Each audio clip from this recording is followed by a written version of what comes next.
Hello and welcome to today's history lesson.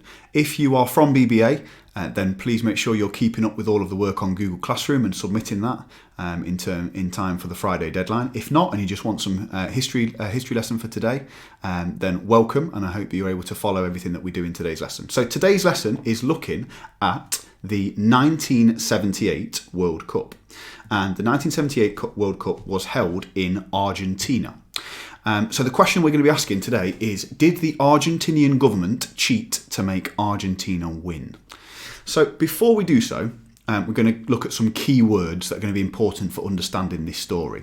So one of the key words is barrio, an Argentinian slum. Junta, which is when the army forcibly takes control of a country. And as we're going through these, you might want to note some of these down.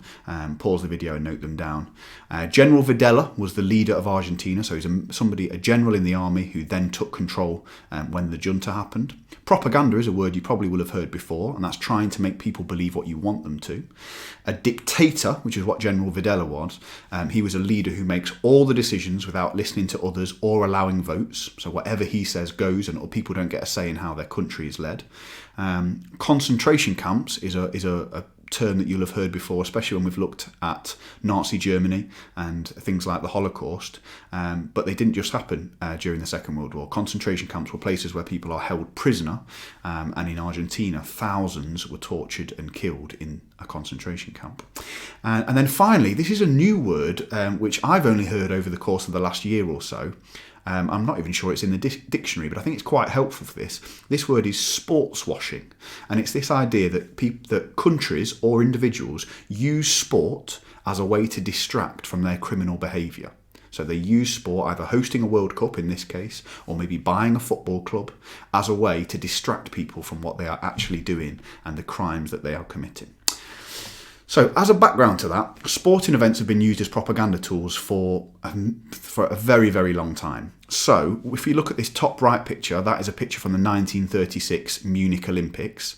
And that was an event that Hitler thought was really important to show the world how powerful, how rich Germany was. But also that they were legitimate, that they were, if they're hosting the Olympics, then it must be a government that deserves respect. Then you've also got, and this is for a football fan, especially an English football fan, this is a really disturbing picture. This is from 1938, just 1 year before the Second World War starts, and that's the England football team giving the Nazi salute as they were playing Germany. So Hitler would have been in the stadium, and they are having to give that Nazi salute as a sign of respect to him. Again, it's a way of making it normal to what Hitler was doing in Germany. And then this one is happening literally as we speak, and we might revisit this at the end of the lesson. So as we stand in April 2020, the country of Saudi Arabia, which is hugely criticised for its attitude towards women, for its human rights record, is in talks to buy the Premier League football club Newcastle United. And this is where we think, what are they trying to achieve? Are they trying to make it look like they are legitimate? Are they trying to make it look like their actions are normal because they are buying a football club? Is it a sign of sports washing? Is it a way of using sport as propaganda? And maybe you can decide whether the Saudi Arabia example is the same as some of the other ones. So we're going to start in 1976 and we're going to move through. If this was a lesson, we'd do it as a timeline. We'd have you moving all around the room, but obviously we can't do that. So you might want to make a little list. When I've done this in class before, we've done an evidence table where you can have the dates or the title of each slide, and then right next to it any evidence that Argentina might have cheated in order to win the World Cup in 1978. So this gentleman here, again, a strong moustache, as we tend to see in history. The Argentinian military took control in 1976, and we know from our keywords that that's called a junta. That one's General Videla, who was in charge. And as with most juntas, when the military takes over, and as with most dictatorships, people who disagree with the leader are quickly dealt with. So they started killing any enemies of the state immediately. And also, people with any different ideas started to disappear. They could be taken from their homes, they could be taken from work, just off the streets, and those people were known as the disappeared. And we're going to be coming back to the disappeared throughout this lesson.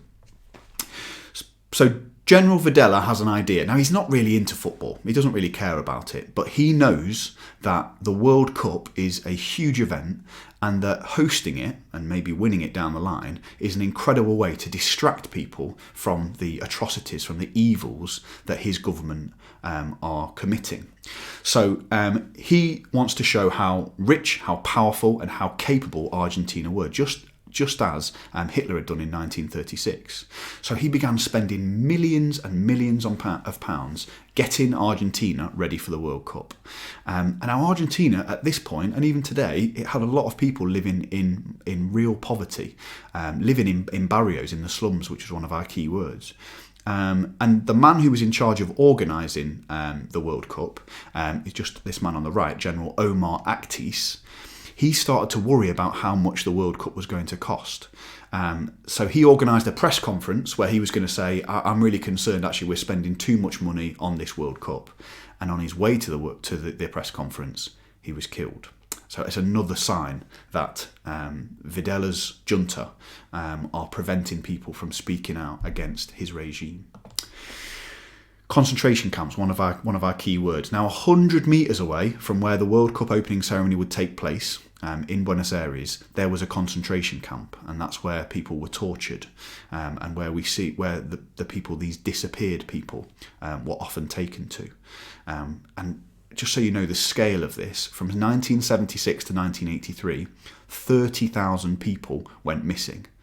Now, that's a huge amount of people. And also, this is not that long ago. When we think about the Second World War, sometimes it feels like it's another age, because our parents weren't alive there, probably. Maybe our grandparents were, but it seems we seem detached from it. This finished in the 80s. Like, your parents will, in all likelihood, remember the 80s. They will know about it. And yet still, these atrocities were happening. So when people were disappearing, a campaign led by Argentine mothers, they campaigned for the return of their children. And so you can see these pictures here. So they're holding up photographs of their loved ones who have suddenly disappeared and been taken by the junta. And some of these mothers are still campaigning for their children's return, or to find the truth about what happened to the disappeared, even though it's now 42 years later. During the World Cup, in order to try and make these mothers look mad, the junta called the women las locas, which means the mad women. And the junta claimed that these women had never had children, that the pictures were not their children, or that the children had run away from their mothers. So it was a way of discrediting them, a way of making it look like they weren't doing awful things during the World Cup. And one of them, this is really sad, one of the mothers, Azucena Villaflor, was taken to the concentration camp herself in Buenos Aires, and her body was only found in 2005, so many, many years later. Now, there were some protests against holding an Argentinian World Cup. So many people, because people started to hear about some of the bad things that Argentina were doing, there were campaigns for it to be moved. And we're seeing this similarly, that the World Cup has been given to Qatar for 2022, and they also have a very bad human rights record, and there are some complaints there and protests against the World Cup being held there. Now, Amnesty International, which is a charity which fights for human rights, they produced a campaign called Yes to Football, No to Torture, and you can see their poster there. And then you've also got Paul Breitner, who refused to play at the World Cup in protest. Now, Paul Breitner was a German. He played for Bayern Munich and Real Madrid, one of the best footballers in the world at that time. But he was also very politically active, and he didn't want anything to do with the World Cup in Argentina. So let's go through some of these games. We're going to pick out a few of them and maybe look out for some evidence that Argentina may have been cheating. So before the World Cup, the Hungarian manager said everything, even the air, is in favour of Argentina. The success of Argentina is financially so important to the tournament. Now, Hungary were a pretty good team at this point. But the manager is saying that he feels like everybody needs to be in favour of Argentina winning, and that it's going to be so hard for any other country to win because it's so important to them that they are successful. Hungary took the lead after 9 minutes, but Argentina made it 2-1 with only 7 minutes left, and 2 Hungarian players were sent off in the last 7 minutes. Okay, so you can decide yourself. You might even want to find some footage on YouTube, find out whether those red cards were deserved, or maybe referees might have been favouring Argentina because they were under pressure for Argentina to do well in their own World Cup. Now, the next game is where things get silly. So they play against France. So Argentina were given a penalty for a handball. You can go and find it. It's on YouTube. It's a very, very soft penalty given against France to Argentina. But then France had a much stronger penalty appeal, which was turned down. And one of the French players, after the game, they said they heard a conversation between the referee and the Argentinian player who fouled him and said, "Don't do that again, please, or I might have to actually give it next time." So maybe there's some corruption, some cheating going on from the referees. Argentina eventually won the game 2-1. And years later, a caller on a radio phone-in who was claiming to be a former French international footballer, although he didn't give his name, he claimed that the Argentinians were knowingly injecting a drug called amphetamines. He said you could hear them screaming in their dressing room. So maybe they were drugged so that they would be stronger. Amphetamine is a drug a bit like a steroid that can make you have more energy and be stronger. And this is where things get really weird. Obviously, you think if you're taking drugs, you're going to get caught. They have drugs testing at sports events. So the players had to give urine samples after the match, but it was argued that they were using other people's urine to give us samples. So they were going to normal people and saying, "We need some of your urine to pass off as our own, so that we don't get caught taking drugs." And one of the things that maybe gives this away, that they weren't giving their own urine samples, was that it is alleged that one of the samples showed that an Argentina player was pregnant, which is very unlikely as a man. So perhaps that is evidence to suggest that Argentina were cheating in that game against France. The third game that really raises suspicion is from the 21st of June 1978, Argentina versus Peru. Now, Peru were a pretty good side at this point, and Argentina had to get a better result than their biggest rivals. They had to get a better result than Brazil, who had beaten Holland 3-1 earlier in the day. Okay. So Peru had already absolutely thrashed both Iran and Scotland. Okay, and Scotland had really high hopes in this tournament. The manager said that he thought that Scotland could go on and win it, but Peru had beaten them easily. And Peru started the game really, really strongly, and they even hit the post. But then after that, it seemed like some of the players just stopped trying. Now, the goalkeeper who played for Peru was born in Argentina, and some people say maybe he wasn't trying and was letting goals in order to help Argentina. And Peru, even though they're a good team, they conceded 6 goals so that Argentina went through to the final. So, as you can see from this picture here, that is a picture from the match. You've also got one down here, which is General Videla, who went in to the Peruvian dressing room before the game in order to tell Peru how important it was that Argentina did well in the World Cup and got through this game. So that's a bit dodgy that the leader of Argentina is going to speak to the Peruvian team before their match. And years later, a Peruvian politician claimed that the match result was fixed. There was a deal between the two South American leaders, the leader of Peru and General Videla of Argentina, that Peru would stop trying, and in exchange, Argentina would give them some political prisoners, some money, and some grain. So big question marks over that result as well. Okay, so we get to the final, which was versus Holland. At this point, Holland are probably the best team in the world. They have been in the World Cup final in 1974 as well. Now, Argentina were not happy with the referee chosen, which was this man here, Abraham Klein, who was an Israeli referee. And he had refereed the only game that Argentina had lost so far in the tournament versus Italy. So they weren't happy. Maybe they felt that he was a referee who wasn't going to be swayed, who wouldn't cheat for them. So they campaigned and said that they wanted a different referee. And unbelievably, FIFA, who were in charge of football, they agreed to switch the referee. The new referee was from Italy, who were good friends with Argentina. Italy, the country, good friends with Argentina. And on the way to the final, the Dutch team bus was driven through the back streets of Buenos Aires so that the team had less time to prepare for their fixture. So we get to the actual match. Kickoff was delayed even further because the Argentinians complained about a plaster cast that one of the Dutch players were wearing, even though he'd worn it all the way through the tournament without any complaints.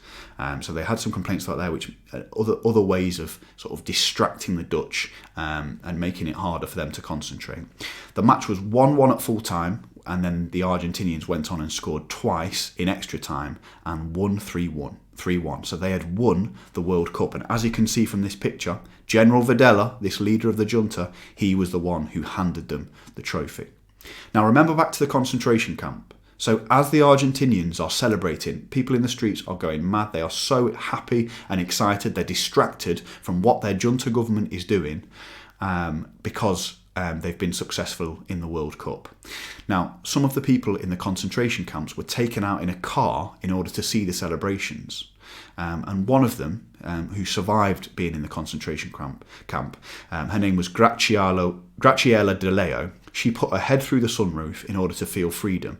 And this is what she said. She said, "I was crying. I was certain that if I began to shout that I was a disappeared, then no one would even notice." So she's saying that this was all one big distraction, that even though they'd taken the risk of taking out these people who were prisoners in the concentration camp, everybody was so distracted by the football that they would not even have noticed if she'd said, "I'm a disappeared." Maybe that shows how sports washing works and how the World Cup was a successful distraction. What happens afterwards?